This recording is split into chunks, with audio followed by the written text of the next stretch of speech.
The Russian Federation is training children to be Russian soldiers. They are so-called Russian ambassadors in North Korea. They should not be transferred 9,000 kilometers away in order to be indoctrinated.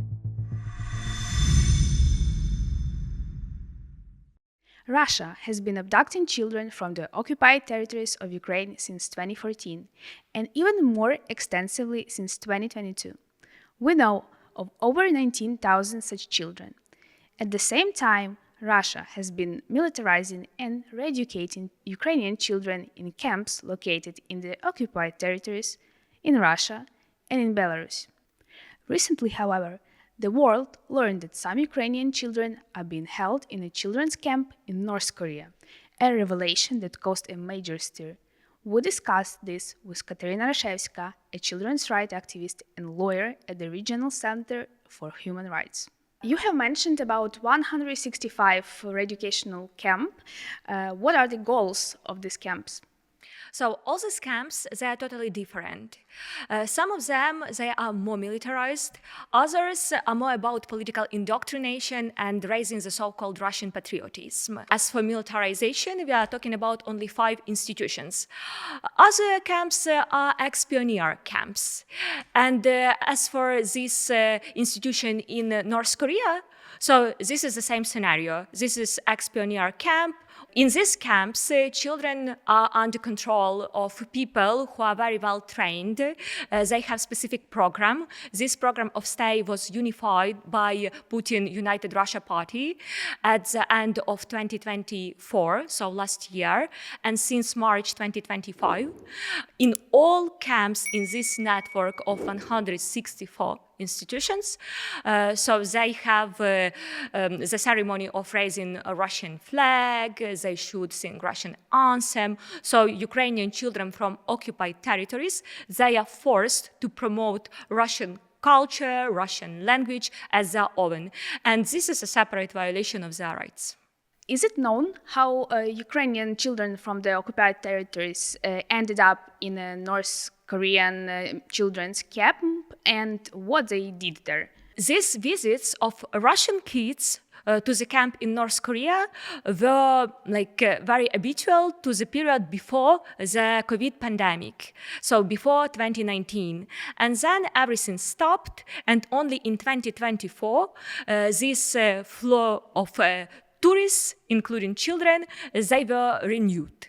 What does it mean? It means that in 2024, my organization understood that maybe some kids from occupied territories of Ukraine were also transferred to these camps on Don. But unfortunately, we didn't find any confirmation of this suggestion. And only in 2025, we have managed to find at least sporadic cases of transfer of young Ukrainians to the territory of North Korea. We are talking about sporadic cases. I would like to highlight it. I don't want to manipulate. Sondovon camp is compared very often with Artak camp in occupied Crimea. So it means that we are talking about not something like avant-garde, with military trainings, with guns, with digging trenches, for example. But we are talking about ordinary propaganda. What is different that Ukrainian children, as well as Russian kids, they are used as agents of the Russian propaganda. So they are so-called Russian ambassadors in North Korea. And in official papers, these visits, they are supposed to be some kind of children diplomacy in North Korea.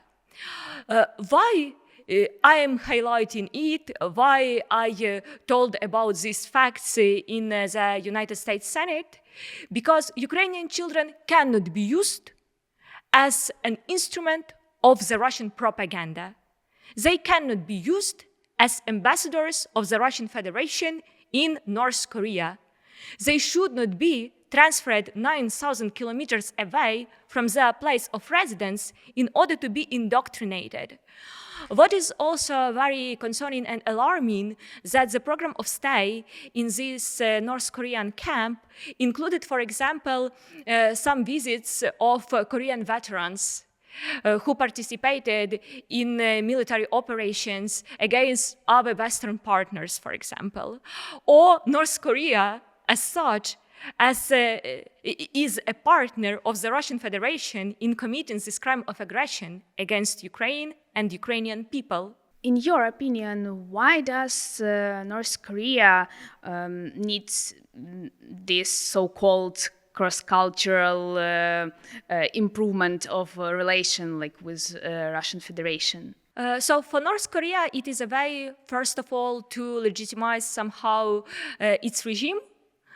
So to expose it not like something terroristic, but a regime welcoming children from foreign states, organizing for them leisure and cultural trips. So like, look at us, we are normal, why you are imposing sanctions against us? I am not sure even, frankly speaking, that North Korea and its representatives understood that among children from the Russian Federation, there were also kids from occupied territories. The Russian Federation is also trying to legitimize its regime and also to build the strategic partnership, so-called, with North Korea.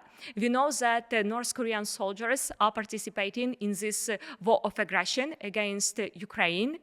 And I even saw on the social media page of one of the participants of these visits to Sondovon camp some publication about heroes from North Korea who are defending Kursk region. So just for your understanding, Ukrainian children in North Korea are taught how to respect North Korean soldiers who are participating in the war of aggression against their homeland. So it is unacceptable. We just can't be voiceless. We should share this information. And regarding the fact that North Korea is already proclaimed as a state sponsor of terrorism in the United States, and some representatives of the Senate, like Senator Graham, is trying to do the same with the Russian Federation. Of course, it was also worth to mention what are doing these two countries with children. Children is about future. Children is about national security. And as far as we know, the Russian Federation is training children, including Ukrainian children from occupied territories, to be Russian soldiers. And we don't know where these kids would be used. In Ukraine, to conquer some other territories, in Poland, in Baltic states, or maybe somewhere else. Did you see any reaction from the Senate Appropriations Subcommittee after your speech? They were just shocked, that's all. And many other people. But frankly speaking, for me, it was a little bit disappointing because this news about two children in Camp Sondovon was like sensation. But I was talking about other kids, for example, who were deported and unlawfully transferred to the Russian family even before the full-scale invasion. And of course, the main part of my testimony was about recommendations. So not to recognize occupied territories as Russian, because Russians are raising from Ukrainian children their patriots in order to use them, in order to abuse their rights. Also to return all abducted children, thanks for international and independent mechanisms. And of course, no amnesty for war criminals. We just can't close our eyes and tell that, oh, everything was okay. I would like also to highlight that this visibility of the role of Belarus in indoctrination of Ukrainian children, sanctions imposed against Belarusian individuals who participated in organizing all these trips, hearings in the United States Helsinki Commission, they played crucial role and created cooling effect in order to at least not stop, but to diminish the number of children who were sent to Belarus for education from occupied territories of Ukraine. So I would like to see the same with North Korea. I don't want to see Ukrainian children in this state. What about Russians' reaction about this news? As always, we saw only reaction from the side of Russian propaganda media. So they didn't deny the fact that some children from occupied territories were sent to Sondovon camp. They just shared the same propaganda like always, that, oh, these are Russian territories, these children don't have like a Ukrainian identity, they are Russian patriots. And unfortunately, partially, they are right. Because thanks for these 11 years of total re-education, of brainwashing, of imposing Russian identity, including Russian citizenship, unfortunately, some children, they were just, transferred from Ukrainian national group to the Russian national group. These actions, they have some elements of the crime of genocide. Why, in your opinion, is the Kremlin so interested in these children? First of all, the Russian Federation has a huge demographic crisis. Putin several times highlighted it during his official statements, so it is not hidden. That is why, for Kremlin, Ukrainian children are a huge demographic resource, to use them not only, for example, as a mobilization reserve, but also to build a strong Russian Federation, strong Russian economy, and something like this. But as for this goal to strengthen the mobilization reserve, it is also true. When we are talking about strengthening Russian army, we should also understand that at the same time, Ukraine is deprived of the huge people potential. That is why they are just weakening our nation. And this is also the goal, quite genocidal. In the near future, they would like to use this issue of Ukrainian abducted children also during the so-called process of peace negotiations.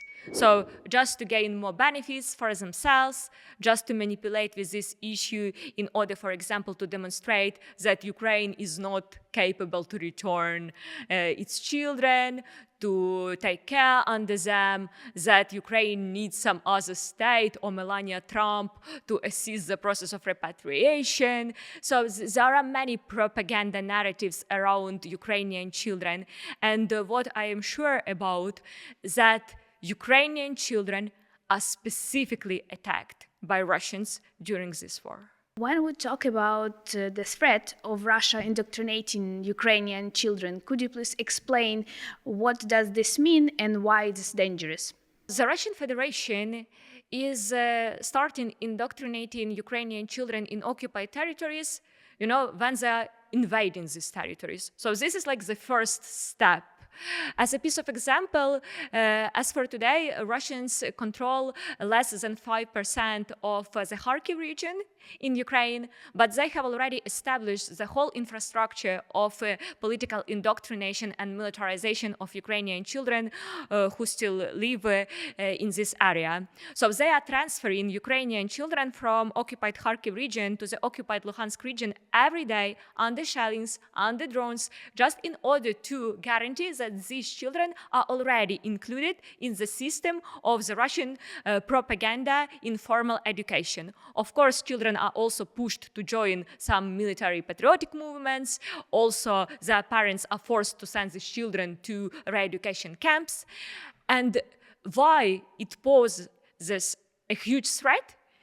Just because we are talking about a big part of our future generation. Just because these children are taught how to hate their state, how to hate even some members of their family. I would like to share with you some examples from my practice as a lawyer. I represent children in the United Nations Human Rights Committee, and the mother of a 5-year girl from the occupied Crimean Peninsula told me that she was afraid that her child would be just turned into a monster, pushing to hate not only Ukraine as a homeland, but also her own father. The father of this girl is persecuted because of his pro-Ukrainian views. The criminal case was already fabricated against him, he was sent to the Russian prison. And for this mother, it was just very painful to see how Russian soldiers, ex-prisoners, ordinary prisoners from Russian penal colony, are sent to these kids to demonstrate to them some, bravery, some patriotism, that they are heroes. And the father of this girl is a terrorist, is an enemy, is someone just to hate and just to be ashamed to have such a member of a family. The other one is the fact that at the age of 17, boys receive draft notices, draft papers to the Russian army. They should go to the Russian military commissariat to represent all the documents. And then, after reaching the age of majority, so 18, they would be inevitably forcibly conscripted to the Russian army. One more time, just not to manipulate, we are not talking about forcible mobilization, so to be sent to the battlefield to take part in hostilities, but we are talking about forcible conscription when these people should pass through the whole system of Russian army during 1 year, and very often they end up in on this battlefield, but just after 1 year. So Russians are just trying to use this indoctrination, Russification, cultural assimilation in order to be capable, I'm sure, to renew new aggression in Ukraine or in some other states. What does Russification mean in child's everyday life? I mean, Ukrainian language bans, new history. How does this work in practice? The whole life is Russified. So it is about eradication of Ukrainian language in schools. Before 2023, this was common for the occupied Crimean Peninsula, including Sebastopol, also for the occupied Donetsk and Luhansk regions.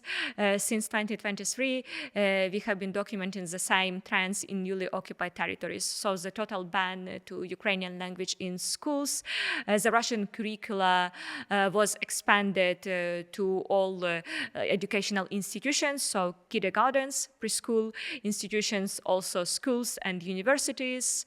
It means that all these unified textbooks, like textbook on Russian history, is now obligatory for Ukrainian children, and they should learn about Ukrainian Nazis who collaborated hugely during the Great Patriotic War, because there is no Second World War in Russia, only Great Patriotic War.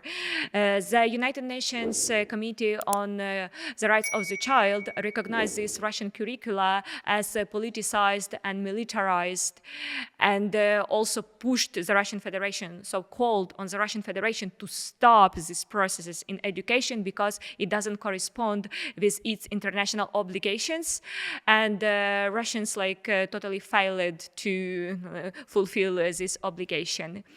As for other parts of the life of our children, of our teenagers, what are new trends? I would like to highlight them.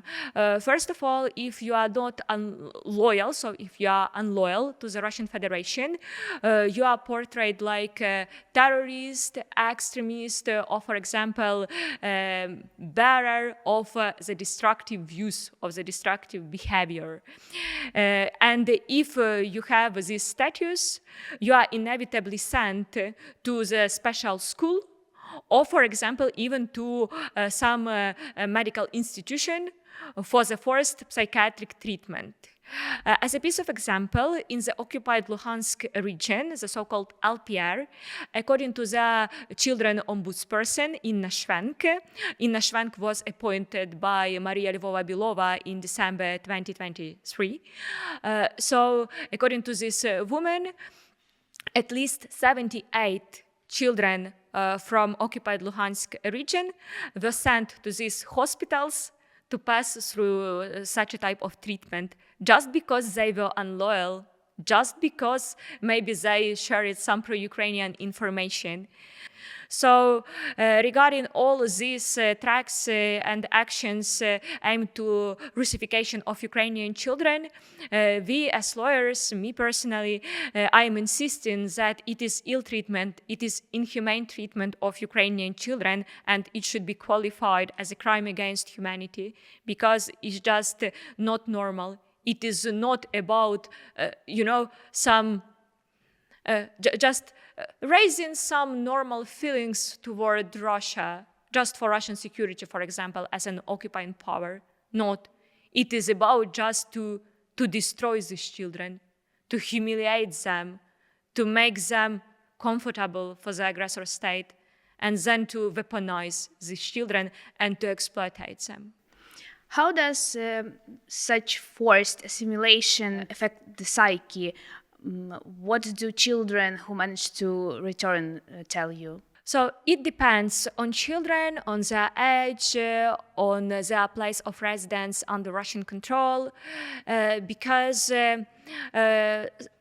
sometimes I am working with children from the territories occupied during 11 years, and they keep this Ukrainian identity, they speak Ukrainian language, they didn't believe in all these Russian propaganda narratives, they are very soon reintegrating inside Ukrainian society, they found new friends, like peers, and sometimes children from newly occupied territories, they face extreme challenges to do the same. Sometimes they are not sure who attacked Mariupol, for example, who are guilty of all these crimes and sufferings. There are no children returned from the Russian control who were not subjected to violations of their rights and who just don't feel any impact on their mental and on their physical health because being under such Russian control.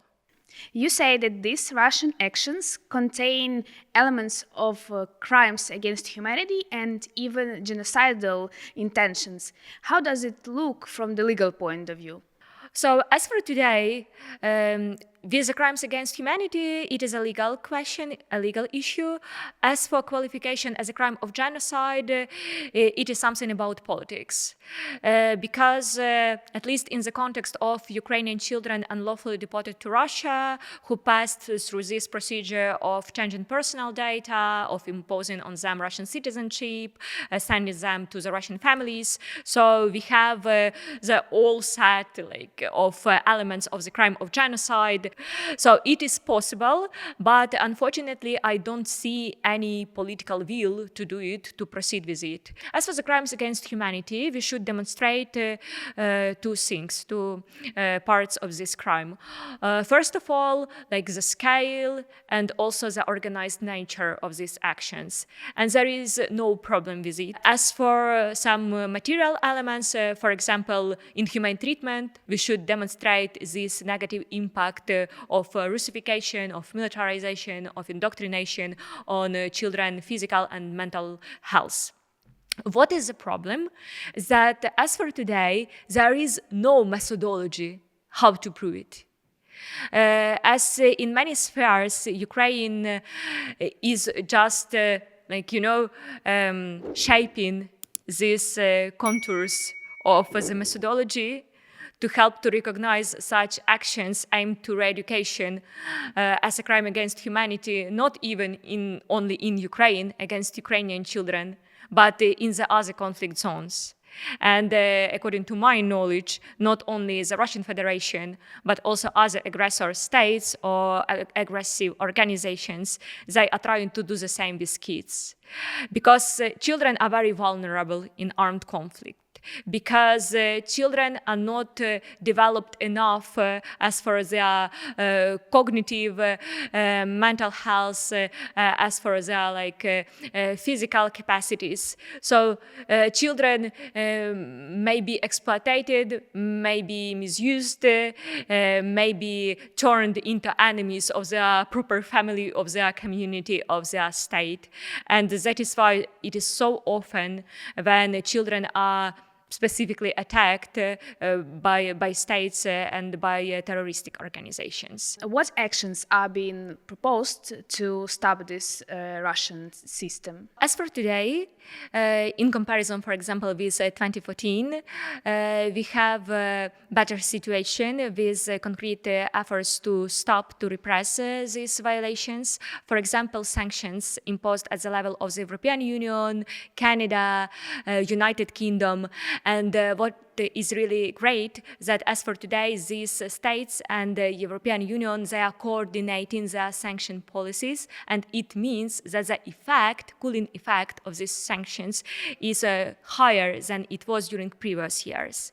The bad fact is that since 2025, the United States are not imposing sanctions against individuals who are involved in the commission of crimes during this war of aggression, including crimes against Ukrainian children. So as for the other efforts, we should understand that even disclosure of information like it was with Sondovon camp in North Korea, even political statements, declarations, hearings, they are not useless. They can create some additional pressure on the Russian Federation to push it, first of all, to return abducted children, of course, but also to stop or at least to slow the processes of Russification, of indoctrination of Ukrainian children in occupied areas. This interview highlights just only one newly uncovered aspect of Russia's system. Recently, the Kyiv Independence War Crime Investigation Unit released a full investigative documentary exposing a vast Russian children's camp where Ukrainian children from occupied territories are militarized and shaped into a future army. You can watch it on our YouTube channel. This work was made possible thanks to our members. Join us to keep our work going.